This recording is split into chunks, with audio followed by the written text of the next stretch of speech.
2K Insider here, and today we're going to preview the 2024 NBA season. And in doing so, I'm going to be predicting my breakout and breakdown candidates. Breakout being a player who I expect to go up in overall rating this year, and breakdown a player who I expect might go down in overall rating. So we're going to go in team order.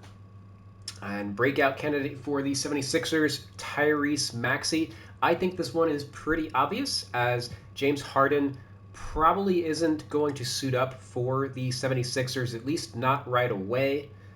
He's been a topic of trade conversation for the entire season, and he's probably going to be dogging it, not giving his full effort if he does play for the team. So he is also a breakdown candidate for me, a player who I've got at a 92 overall rating right now based on, he put up some gaudy numbers last season, 21 points, 11 assists per game. I don't anticipate that he's going to put up that same production this year, especially even if he gets traded to, like, let's say the Los Angeles Clippers. I don't think he's going to average 11 assists in their system, and they have so many mouths to feed that probably his point production would go down as well. And given that he's probably not going to be keeping himself in optimal basketball shape when he does get traded, I'm not expecting crazy efficiency numbers. He might slip back down to what he did in 2022. Obviously, far removed from his MVP years when he was averaging 30 plus on high volume. So yeah, he's a player I expect to drop out of the superstar bracket. And Tyrese Maxey, I don't think he's going to ascend to that level, but probably, let's say 86, 87 overall, being in like that low end all-star tier. Really needs to work on his playmaking, though, in order to make that happen. But given that Harden's not going to be there for the Sixers, he's going to have the opportunities. Moving on to the Milwaukee Bucks. Don't really have a great breakout candidate for this team. The closest I could come up with really is Malik Beasley, as Beasley's been coming off the bench for the last couple of years, signed a minimum level contract with the Milwaukee Bucks, but then they traded Grayson Allen, and that's essentially penciled Beasley into their starting lineup, as he replicates basically all the skills that Grayson Allen did.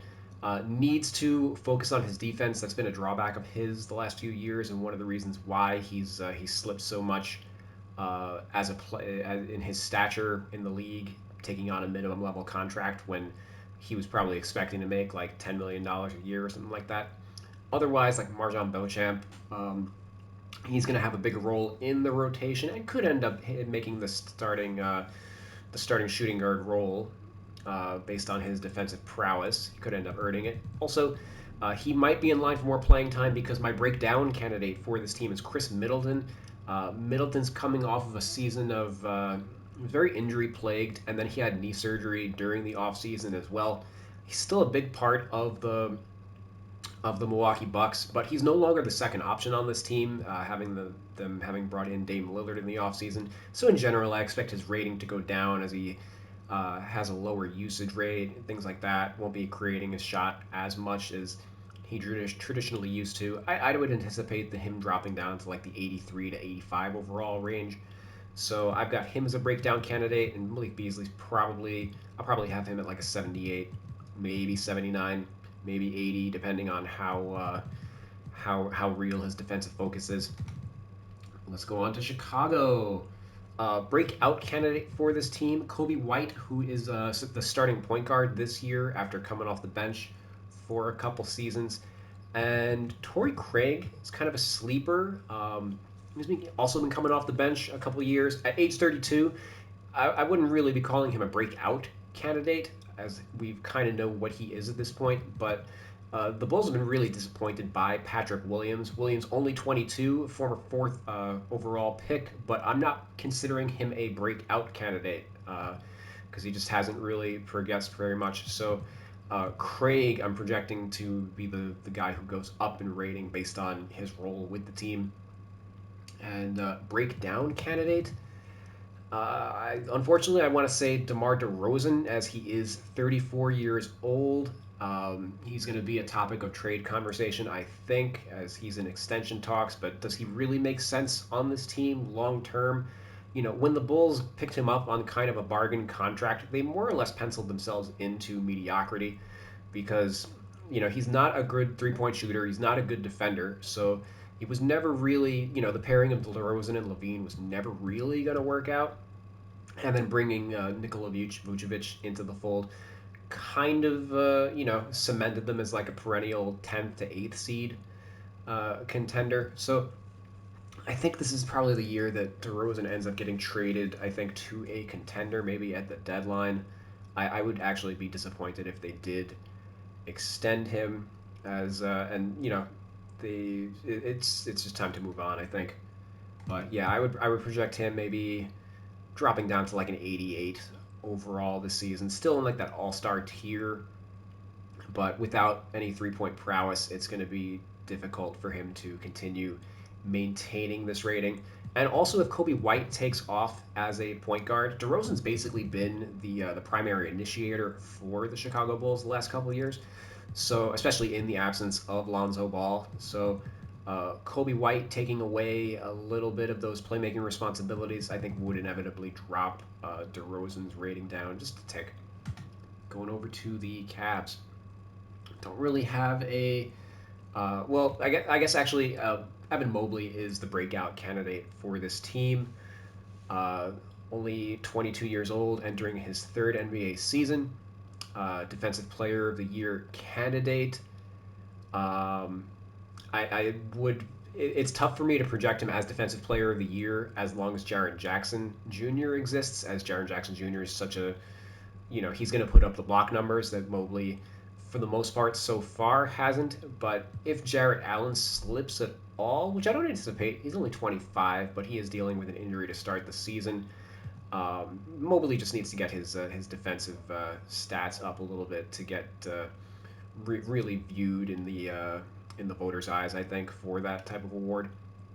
And offensively, that's really where he's hit the roadblock. He hasn't developed as a 3 point shooter, um, which you would have liked. That's really the other thing that separates him from Jaren Jackson Jr. Jaren Jackson Jr. is hitting 100 to 200 threes a year, and Mobley's hitting like 10 per year at the moment. So that's if he's able to add a consistent 3 point shot, that's going to ratchet him up to like, let's see, 89, 90 overall, like the low 90s, basically in the same tier that Jared Jackson is in.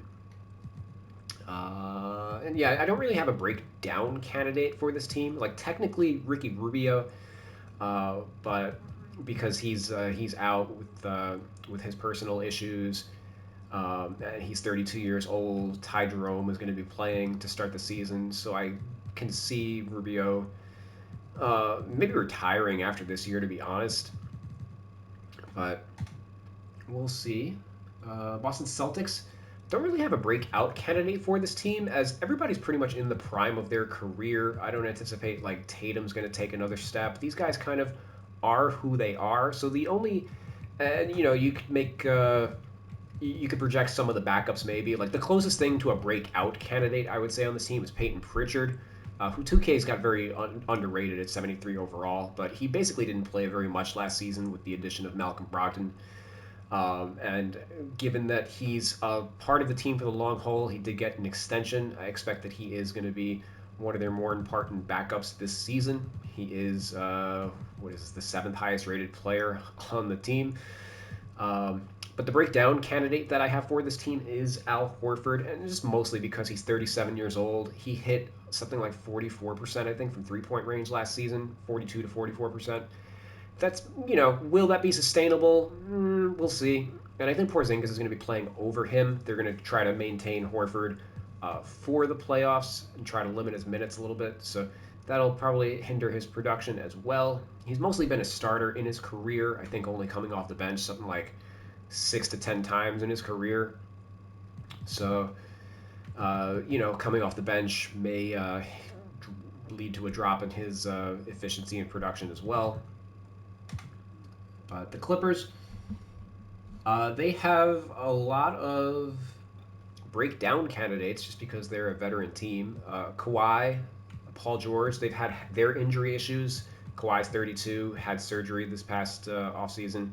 Paul George 33. So we can see a little bit of slippage from those guys. Russell Westbrook is 34, and he relies on his athleticism, so could drop down a little bit. Mason Plumlee, 33 years old. We're kind of scratching the bottom of the barrel as far as those candidates go. But some age related decline I could see. Marcus Morris, another one who's completely like out of the rotation and isn't healthy to start the year. He's been on the trade block the entire summer as like matching salary in a James Harden trade. So yeah, I could see him falling off a little bit. I think he's in the last year of his deal too. So we'll see. This it could be the end of the line quick, but breakout candidate. Really, the only one that stands out is Terrence Mann, who was just announced as the fifth starter. This has been a long time coming for Mann, and obviously he's been a player that has been part of the James Harden conversations. The Clippers do not want to part with Mann. Honestly, I don't think they should. I don't understand what James Harden really does for this team, given that they already have like guys who can create their own shot in Kawhi and George, and that they need a super role player like Terrence Mann, who's basically filling that Bruce Brown type of role for the team. And he's been a big part of their culture and core for the last couple of years. So I would anticipate him getting his rating up to like the 80 overall range.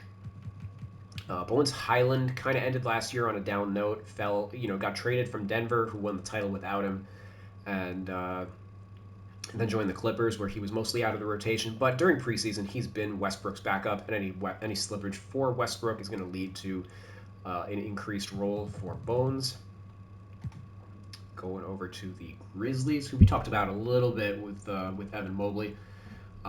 Steven Adams is out for the season, so this is going to be a really big opportunity. Not so much for Jaren Jackson Jr., who's already established himself. He's going to have to play. He has to stay out of foul trouble, though, and play, be able to play like heavier minutes if the team is going to go anywhere, especially in the early going with Ja Morant also out. I think Santi Aldama's a huge breakout candidate. Was drafted in the first round, only 22 years old, and the Grizzlies do not have any front court depth with Adams out, as they were already also without Brandon Clark. Xavier Tillman, I don't want to call him a breakout candidate because I think he kind of is who he is, but based on his, he is going to be playing starters minutes for this team in the interim. I could see him going up to like a 79 overall rating. Let's say he's kind of in the Kevon Looney camp. He kind of is what he is, but he plays a very valuable defensive role for the team. But otherwise, I would say that Santi Aldama is probably due to absorb most of Steven Adams' minutes. And the other obvious breakout candidate would be Desmond Bane, especially with Ja Morant out to start the season. He's going to be absorbing most of the offensive load, and who knows what kind of condition Ja comes back to play in. So I expect these two guys to be the core of the team. And if Desmond Bane, puts up solid numbers in the absence of Ja Morant, I would expect him to probably be an all-star candidate. He was already a fringe all-star candidate last season, so I do expect him to make the team as one of the better two guards in the Western Conference. Going over to the Hawks, they really don't have a breakout or breakdown candidate that's worth discussing. DeAndre Hunter, 25 years old already. He more or less is who he is. Onyeka Okongwu is probably the closest thing to like a breakout candidate that this team has, but he's blocked by Clint Capella, so I wouldn't say that Okongwu's due for a breakout unless the team trades Capella, which might be coming at the deadline. I don't think they can afford to keep both of these guys. But I would pencil in Okongwu's breakout for like next season rather than this one. Maybe he plays better and like forces the team's hands this year, but we'll see. Bogdanovich already kind of had like a breakdown last season. He's already 31 years old. Jalen Johnson is going to have a bigger opportunity with John Collins out of the way, so he's like a fringe breakout candidate. But otherwise, everybody kind of is who they are, or they're too young to make a big impact like Kobe Buffkin. AJ Griffin, I wouldn't expect to have much of an improvement. Saddiq Bey is going to be starting at the 4, but I wouldn't consider him a breakout candidate either. He's more or less is who he is at this point. More kind of similar to like DeAndre Hunter. But The breakout, I think, would be in the sense that he's a better fit for this team than John Collins. So maybe the team plays a little better than they did before, as he's a better 3 point shooter. But going over the Heat, uh, again, they don't really have a breakout candidate either, as they are a veteran team. They got Jimmy, Bam is who he is, Tyler Hero is who he is, Kevin Love and Kyle Lowry are guys who are probably closer to being breakdown candidates based on their age, but I expect them to continue playing at a pretty comparable level. You know, they kind of are who they are at this point. And a lot of the guys on the team, like, is Duncan Robinson a breakout candidate? Not really. He had a down shooting year last year, but even if he goes back to normal, you know, that's not really a breakout. It's just, you know, him going back to normal. Caleb Martin kind of had his breakout last season. Josh Richardson, he's been a solid role player for years. It's his first year playing point guard, so it's kind of more of like a new role for him rather than like a breakout. He could end up being the starting point guard, as they do end up preferring to bring Kyle Lowry off the bench. But yeah, not really a ton to get excited about with Miami, which is pretty disappointing given that you know they were looking to add Dame Lillard and didn't really do anything notable with their offseason, while the other Eastern Conference powers like Boston and Milwaukee did add to their coffers. So, you know, would expect some slippage from Miami this season. I mean, they did make the finals as an eighth seed, but I think we could probably project them as like a sixth seed, which is not ideal for a team, again, coming off a finals berth. The Charlotte Hornets, as a younger team, you know, they do have some breakout candidates. I don't know if I consider LaMelo a breakout candidate, given that he's already made an All Star team and he's 22. He just needs to stay healthy and, you know, show some incremental growth. Like, he could end up going to like an 88, 89 during the season, and that would be acceptable, but I'm not expecting him to be in like that All NBA conversation. Brandon Miller's probably the guy that I would expect to have the most ratings growth this year. Most of that probably coming after the trade deadline, whenever Gordon Hayward gets either traded or bought out, as Hayward's in the final year of his deal and obviously makes a lot more sense on a contender. So that would clear the path for Brandon Miller to put up a lot of points. Otherwise, Mark Williams is going to be the starting center on this team. Didn't play for most of the first half of last season, so his ratings are still a little low. I would expect him to be like in the 80 range. He could be like their version of like what Walker Kessler was for the Utah Jazz. Breakdown candidates for this team. Hayward is 33, and with Brandon Miller on his heels, he could end up, you know, Miller could pass him before the trade deadline, and then everything, you know, his rating would need to drop a little bit. And Miles Bridges, who knows if he's even going to play this year, as he's suspended for the first 10 games of the year, I think. But he's already in legal trouble again, based on things that weren't reported to the team before he re-signed with them. So the team could end up cutting their ties with him entirely if things get serious or whatever. He also hasn't played basketball in a year, so who knows if he's still going to be at the same level that he was before. So I would count him as a breakdown candidate, despite only being 25 years old. Going over to the Utah Jazz, really the only breakout candidate that I have for them is Walker Kessler, as I think a lot of what he did flew under the radar for the casual fan, as he was coming off the bench for the first half of the season, similar to Mark Williams, and then on the second half of the season, when he was inserted in the starting lineup, he was basically like the second best defensive player in the NBA. Or in that top five range. So I would expect him to be a contender for like an all defensive team this year. And, you know, if he gets that kind of stature, if he's able to continue improving as like a rim finisher, putting up solid block numbers, probably could get himself up to like an 85, 86 overall in that low end all star consideration, especially if Utah performs above their weight in the standings. Lauri Markkanen had his breakout last season, and I wouldn't call him like a breakout candidate. Again, obviously he was last season's most improved player, and he doesn't really have the makeup of a player who, you know, how much further can he go? You know, the skills that he would need to work on are defense, where he kind of is the type of player that he is. He's never going to be a great shot blocker or anything. And his, especially as small forward, he would really need to bulk up and play more center, which they obviously don't need with Kessler around. He's kind of the small forward on this team by default, as they don't really have another wing type of player, and they've brought in other power forwards to kind of allow him to do that. But he's not like a great creator off the dribble or anything. He's still offensively kind of like a power forward. So unless he became more of a shot creator or defensive force, I think this is pretty much the ceiling for Lauren Markkinen.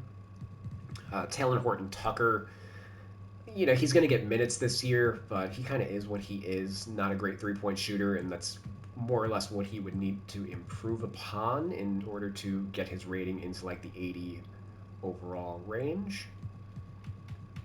And maybe Colin Sexton reverts back to what he was with the Cavs now that he's another year recovered from injury.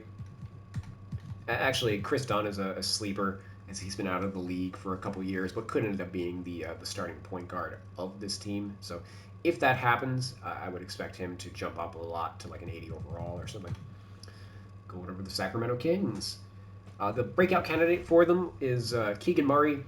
Started off hot and then kind of hit the rookie wall a little bit last season, but kept playing for a playoff team. Got some valuable experience. Was really efficient on his threes. I expect him to play get a larger offensive role as he continues to get older. Maybe as they phase out Harrison Barnes and or trade him. Barnes is young enough where I wouldn't consider him a breakdown candidate, but certainly I think that Keegan is going to get prioritized over Barnes moving forward. And otherwise, there's not really a breakdown candidate on this team, as they are pretty young. JaVale McGee and Alex Len I would already consider broken down. And yeah, the closest one is Barnes, pretty much. The New York Knicks, similarly, to the Heat, another team that doesn't really have the Heat and the Celtics, I would say. Probably more comparable to the Celtics. They're a little younger than the Heat, for sure. They don't really have a breakout candidate. Everybody's more or less in their prime. This is year 5 of the R.J. Barrett experience. I'm not. I think he is what he is. Emmanuel Quickly kind of is definitely trending higher than R.J. Barrett at this stage of his career, I would say. Today's the day where we figure out if Quickly's getting his rookie extension or if he's going to be one of the top free agents of next year's free agent class. But because he's more or less blocked in the rotation by Jalen Brunson and like to an extent RJ Barrett, I wouldn't call Emmanuel Quickly a breakout candidate. He's just going to continue doing what he does. And maybe with Brogdon, Malcolm Brogdon in Portland, he becomes the favorite for Sixth Man of the Year, as I believe he was the runner-up last season. Jalen Brunson already had his breakout. Julius Randle's not the most consistent player. He's pretty up or down each year. Last year it was his up season, but I'm not going to call him like this a breakdown year. He's just a streaky player. And yeah, not really much else to go on. I don't think Quentin Grimes is another guy who's a role player. He kind of is what he is. It's not really anticipating a breakout there. Going over to the Lakers. LeBron James is a breakdown candidate. He is 38 years old. He's in year million of his NBA career. And, at some point, Father Time's going to catch up, right? Who knows if it'll be this year or what, but I would anticipate that LeBron does have just a little bit of slippage. I don't know if he's going to end the year at a 94 overall, maybe at like a 92 overall. I don't think he's going to completely fall off and be like in the mid 80s, but it could happen. I don't think it's likely for Anthony Davis. He's only 30, but he is an old 30 because he's always banged up. Austin Reeves, I would say he already had his breakout, so not really anticipating much. This is more or less the season for Rui Hachimura, who's expected to play a big role with the Lakers. He is going to be their sixth man this year, so maybe he'll be in that sixth man of the year conversation if the team performs well in the standings. And if he is, then I could see him getting up to like an 82 overall rating. And Taurean Prince, he's going to be in the starting lineup this year, but I'm not calling that a breakout candidate. It's just, he's a role player doing role player things, similar to Quentin Grimes with the New York Knicks. Orlando Magic, they're a pretty young team, so they have a few breakout candidates. Franz Wagner had a great summer in the FIBA tournament. Paulo Banchero was last year's Rookie of the Year. I expect him to be a lot more efficient scorer. Certainly, the team is going to need him to be if they're going to make any headway in the standings this season. And there's one other player. Oh, Jalen Suggs is in the starting lineup this year rather than Gary Harris. I'm not like super high on Suggs as a player. However, he is going to be getting the opportunity, and if he is able to rectify his 3-point shooting touch, then I can see him hitting that 80 overall rating, basically the floor that you would want for a starter in the NBA. The only breakdown candidate that I have for this team is Joe Ingles, and that's just because of his age, 36, rather than being reflected in like his play or anything. He still is going to get opportunity. As like I think he makes a lot of sense as like the perfect backup for Franz Wagner. Going over to Dallas, breakout candidate Josh Green, as he just got his extension, 3 years, $41 million, projects to be the starting small forward for the team this season.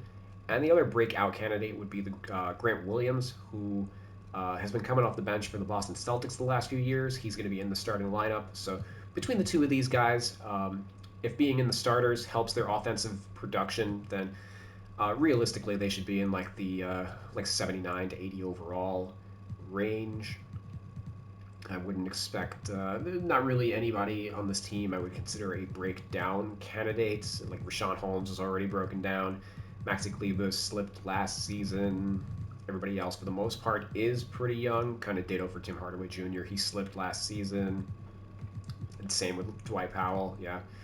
And I don't think that Kyrie's old enough for him to really slip, but maybe the Luka Kyrie pairing isn't as great as it was cracked up to be last season. Going over to the Nets, they have a big breakout candidate. Ben Simmons, probably in line to be like comeback player of the year if you believe all the talk coming out of camp. He is going to be playing point guard again. We'll see how things go this year, but he's somebody that you got to pencil in for. I don't think he's ever going to make another All-Star team again, but if he can play like a starting caliber player, that would be a big boost to his value. And then Mikal Bridges played at an All-Star level after coming over from the Suns at the trade deadline in the Kevin Durant trade. So he's a player that a lot of people expect to make that All-Star leap and probably end up in like that 90 overall rating range. We basically need to see if the shot creation that he showed with the Nets last season is real. Going over to the Nuggets, not really any breakout candidates on this team as they won the title, obviously. So, Michael Porter, Jamal Murray. Jamal Murray is probably going to make the All-Star team this year for the first time in his career, but he's not somebody I would consider like a breakout candidate. And he would, although it is worth noting, he typically doesn't have. He's always been a better playoff player than a regular season player, so he definitely needs to show it in the regular season. And if he does, I could see him bumping up to like a 90 overall rating. But I don't really conversationally consider him a breakout candidate unless you want to say like another year removed from injury. He'll be playing at like a higher level. Otherwise, Aaron Gordon kind of had his breakout last season. KCP is who he is for the last couple of years. Really, Christian Braun and Peyton Watson are the two guys that are going to have the most significant role change. Both of these guys are going to be trying to fill the shoes of Bruce Brown, who moved on to the Indiana Pacers. The Nuggets have horrendous bench depth. As really during the playoffs they ran with like a 7-man rotation with Bruce Brown and Jeff Green, both of whom are gone. So they are going to be relying on these two young guys, and maybe to some extent like Zeke Naji to carry the load on that bench unit. But Whether or not, so they're going to be getting minutes. Whether or not they're doing anything in those minutes is another story. So they're like breakout candidates, asterisk. They're going to have the opportunity, but I'm not expecting, much improvement to their production. Going over the Pacers, Obi Toppins, really their quote unquote breakout candidate. Um, he's been playing at a starter's level for the New York Knicks for the last couple of years, but he was blocked by Julius Randle ever since he was drafted. So they kind of did him a favor in trading him to the Pacers, where he is going to be the starting four on this team. So uh, based on he'll be getting the recognition. They do need a player with his athleticism. He should play really well with Tyrese Halliburton, and does he is a much better athlete than Miles Turner. So yeah, I think he makes a lot of sense as the breakout candidate for this team. And given that this team is young, not really a breakdown candidate. Buddy Hield and T.J. McConnell are older, but they're not really breakdown candidates so much as they are like trade candidates. Neither of those guys is going to end the season on the team. The Pelicans, breakout candidate, I guess, would be Zion Williamson. Is he finally healthy? Is this the year that the Pelicans finally make some noise? We'll see. I do anticipate that Zion's probably going to have his healthiest season, and if he doesn't, then the question marks for his career are going to be even bigger than ever before. At that point, you would probably have to just say that he's never going to be at that level of player. But we're optimistic entering the year that Zion is going to take another leap. He is going to be playing center a little bit this season, and Jonas Valanciunas is in a contract year. I consider him kind of a breakdown candidate because he doesn't play well with Zion Williamson. Uh, because neither one of them is a great defender. They both are interior players. Like Jonas has had to develop a 3-point shot really to make sense on the Zion team. So I would consider Valanciunas probably a pretty likely trade candidate to a contender, especially if the Pelicans slip, and or a buyout candidate, I suppose.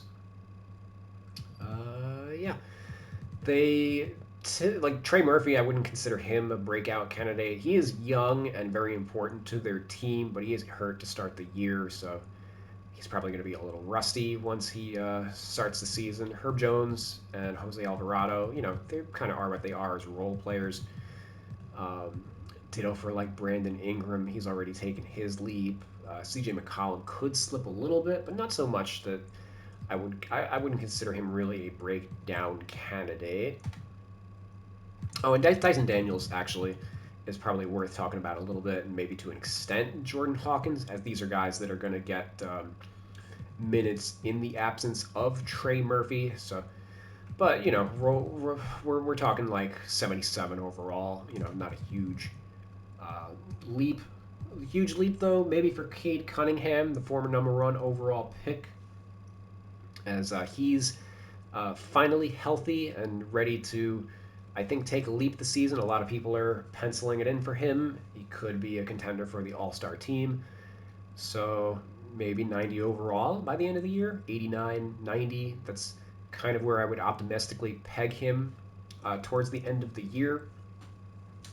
He didn't really make sense at the start of the year playing with like Jaden Ivey, but Ivey is coming off the bench in favor of Alec Burks, who's more like steady uh, veteran hand. I think Bogdanovich is probably going to be a starter too when he comes back from injury, although it is going to be Asar Thompson to start the year.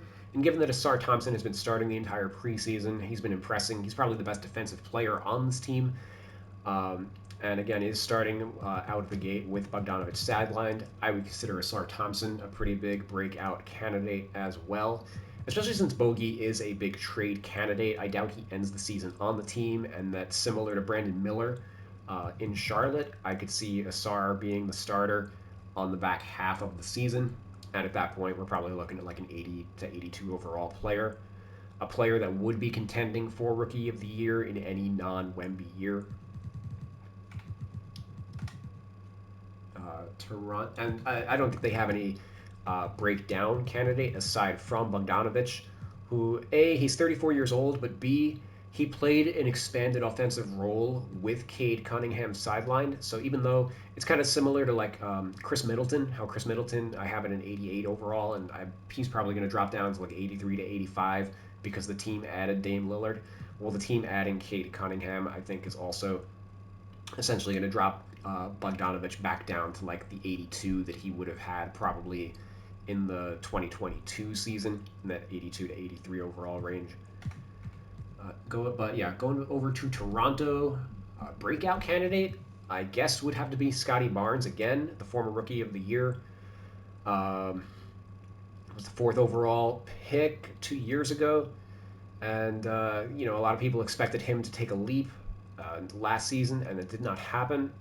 But he is, it is another year, and with Fred VanVleet out of the way, he is going to be taking on a little more playmaking responsibility.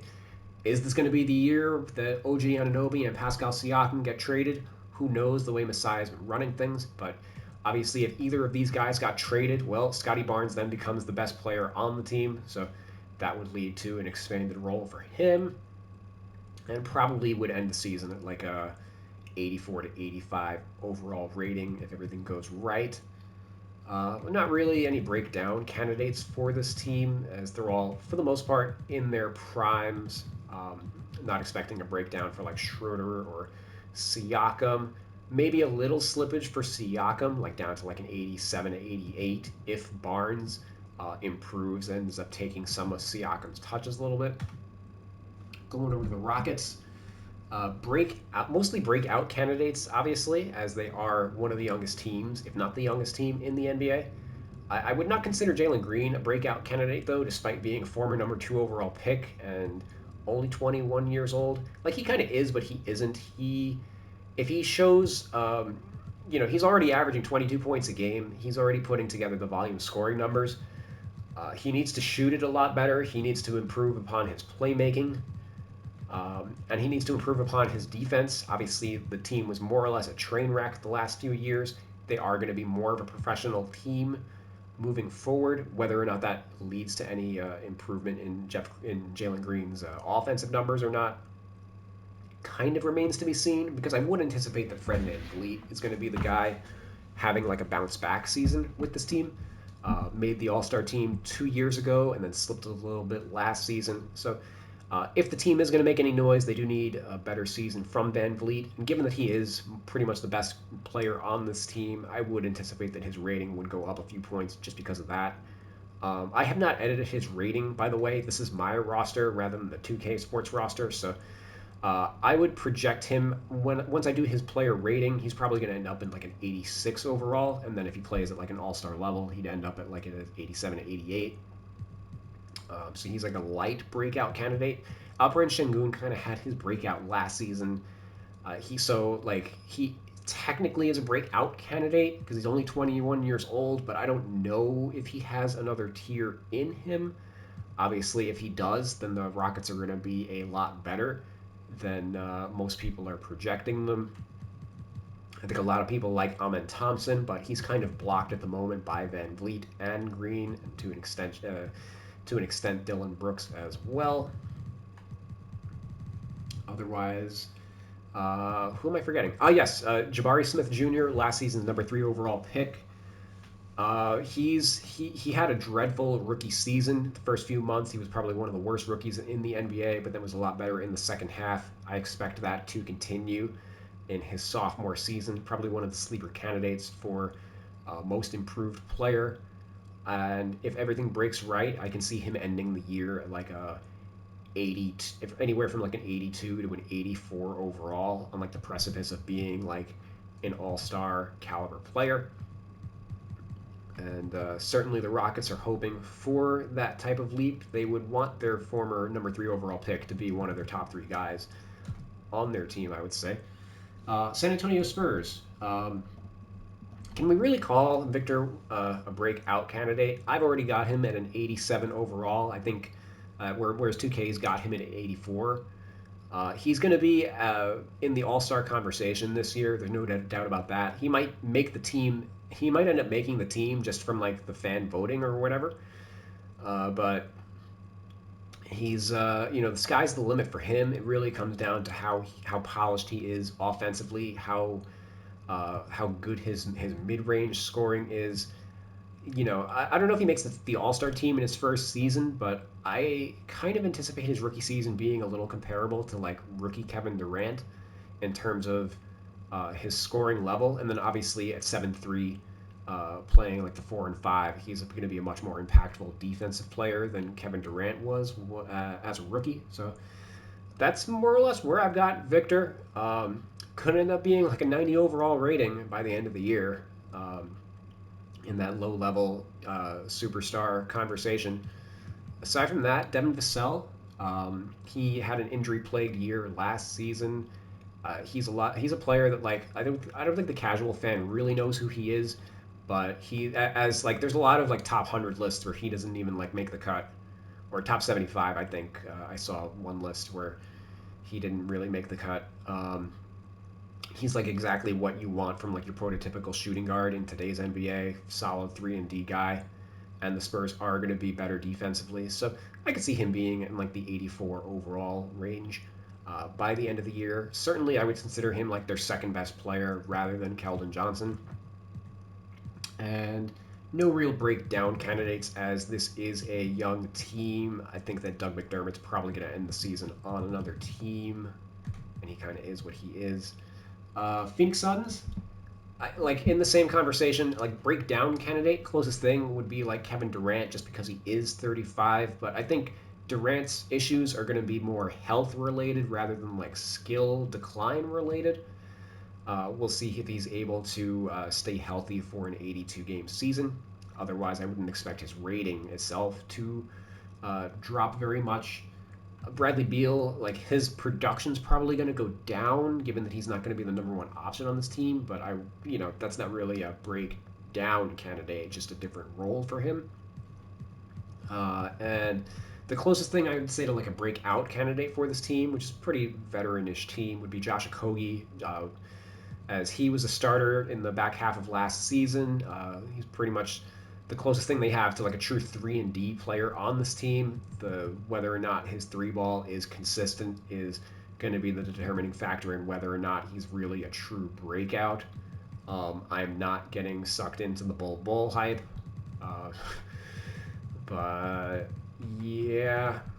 And Grayson Allen, not really a breakout candidate, 28 years old. I think he's got a solid opportunity, makes a lot of sense on this team. He's going to be filling that Landry Shamet role, but Keita Bates Diop, kind of the same conversation. He's going to be playing big minutes for this team in like a 3 and D type role, but he kind of is who he is at this point as well. Oklahoma City Thunder, breakout candidate, well, can't really be Shea Gilgeous-Alexander, as he already took the huge leap last season, making the All-NBA first team. So it's got to be Chet Holmgren, who has looked really good in preseason, missed all of his rookie season due to injury. So he's a rookie this year, the former number 2 overall pick. I would anticipate him being rated in the 80s once we get some actual stats and footage on him in the regular season. And otherwise, Jalen Williams, I would consider him a breakout candidate too. He overperformed his draft stock and ended up being, I believe, the runner-up rookie of the year, which is pretty good for the 12th overall pick. He could continue to improve, end up in that 83 to 84 range. I think he's a better player than Josh Giddey. I don't know if I consider Giddey a breakout candidate, even though he is 21 years old, as he has some like really well defined flaws that he has to work through. He needs to improve as a shooter, and they don't really need they already have Shea as like the primary playmaker on this team, so Giddey's like overall skill set isn't really he needs to figure out other things to do to play off of Shea. Otherwise, they need to just stagger their minutes a lot in order for him to meaningfully contribute on this team. Going over to the Wolves. Actually, and real quick on the Chet Holmgren thing, it is worth noting that because Poku and Jalen Williams are banged up to start the year, they are going to be relying really heavily on Chet at the outset, as he's really the only center on this team. They're otherwise going to be running Kenrich Williams as a center on most nights. So yeah, they're going to ride him hard early. So I anticipate that his rating would probably be one of the first players to go up in that first initial roster update. But yeah, going over to the Minnesota Timberwolves, they're kind of a veteran team too. The closest thing to like a breakout for them is Karl Anthony Towns, which isn't really a breakout candidate, more just him going back to normal. He missed most of last season with injuries and didn't really get to have a full training camp with Rudy Gobert.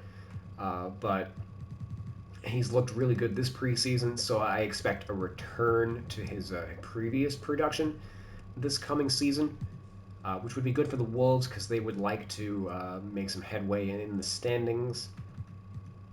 So if he can reclaim his status as the top player on the team, that would be ideal.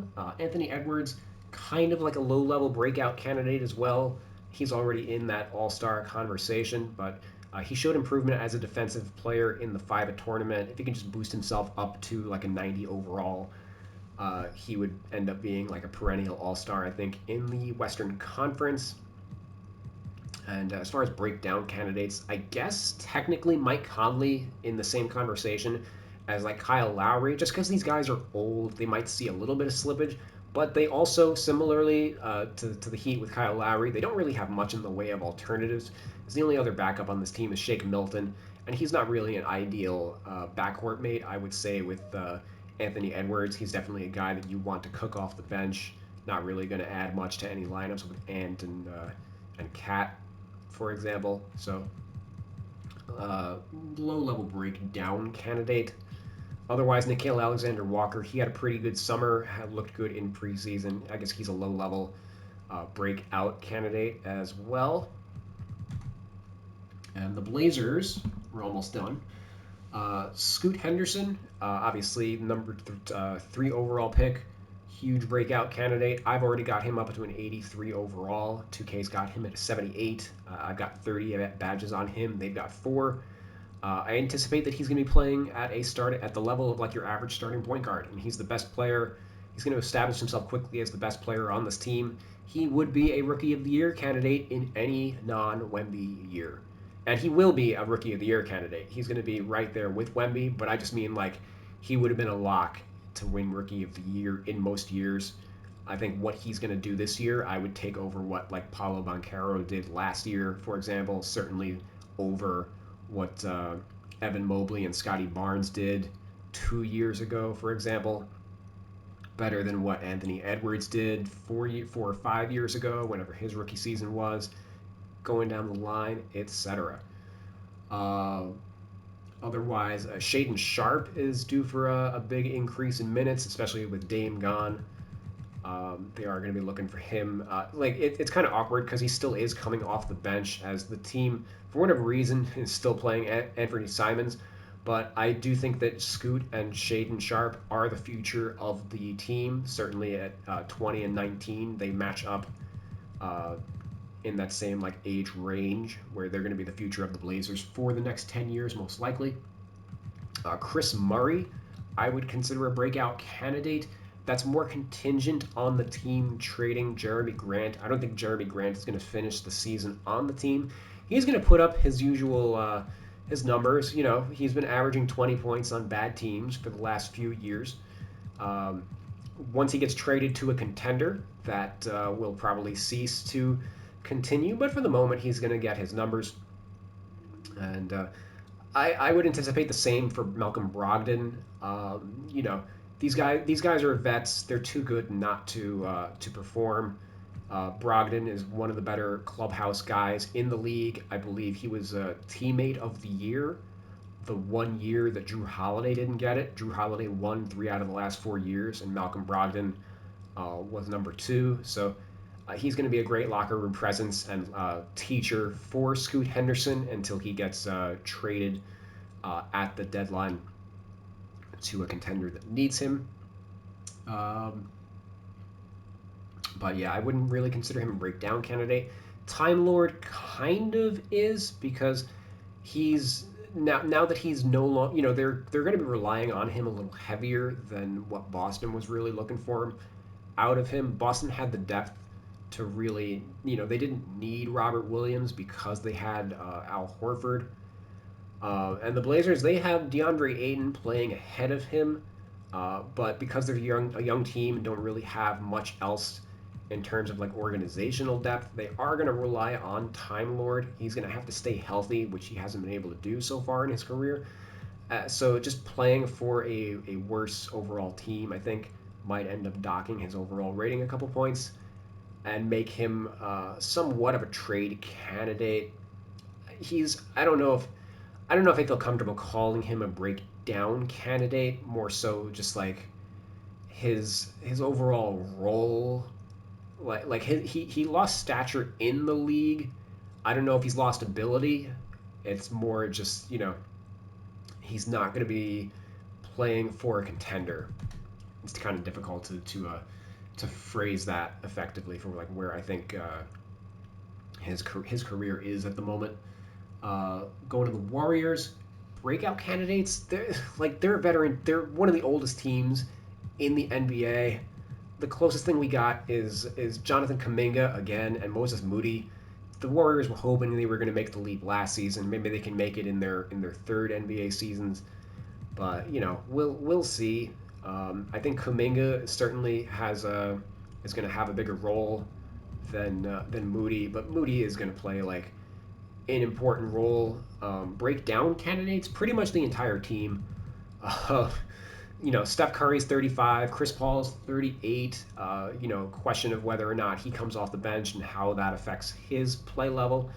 Certainly going to be there. Klay Thompson's 33. He has not really looked good since coming back from his major injuries. He's in a contract year, so he's going to want to play well, but he slipped defensively. Kerr's talked about him being like a 4 defensively, so if he has to play up a position, I don't know if that does any favors for his overall rating. How is Draymond Green going to fit offensively next to Chris Paul? There are just so many question marks with this team that like all these guys are breakout candidates. Andrew Wiggins, to an extent, is a not really a breakout candidate, but kind of like, will he bounce back? Actually, you know what? I recant that statement because he's been playing at the same level since he joined the team, but certainly, they just need better health from him. He missed most of last season with he was injured, and then his father was sick, so he was personally excused from the team to deal with that. And not really anybody stands out. So we'll just finish off with the Washington Wizards. They're a young team. Don't really have any breakout candidates for them, though. Like Tyus Jones is 27 years old. He kind of is what he is. He's finally a starter after coming off the bench behind John Morant for the last few years. He's really been a starting level point guard. So 2K's got him at 79. I haven't done his rating yet, but for me, he'd probably end up at like an 82 overall. Maybe he ends up in an 84 overall. He might be the one reason why the Wizards are able to be respectable, because he's got like a crazy assist to turnover ratio, takes care of the ball. He is going to get them involved in their offense. So maybe he ends up being a really positive influence on Jordan Poole, who again is sort of a breakout candidate. I think a lot of people are much higher on him as a breakout candidate because they're expecting him to like average 30 points or whatever now that he's like the number one option on a team after coming off the bench for years with the Golden State Warriors. But I mean, like, he already averaged 20 points last season and 5 assists. His efficiency is what he would need to improve, and I don't know if he really could be improving his efficiency. A lot of it is going to be contingent on, I think, Tyus Jones being able to lighten his load and get him in the right spots. But Poole's one of the streakiest scorers in the NBA, and I like, he's technically a breakout candidate. I just, maybe he ends up at like an 85 overall. But otherwise, I'm not like super high on him. I still consider him in that Tyler Hero type of tier, or like Anthony Simons, etc. But yeah, not really any breakdown candidates. Like maybe Danilo Gallinari, sort of, because he's old and didn't play last year. Otherwise, for the most part, everybody's pretty set. So, hope you guys liked this video. And be sure to subscribe to my Patreon where you can get access to all my ratings and badges so you can see how these players develop throughout the year. Continue downloading my roster, which is the Real 2K roster Modern Era, available on all platforms. Just search my gamer tag Real 2K Insider. And yeah, let me know in the comments if you think I missed anybody who you think are going to be the breakout candidates or breakdown candidates. If you think I missed the mark on anybody, let's have a good conversation. And otherwise, I'll see you guys tomorrow when the NBA season kicks off. Peace.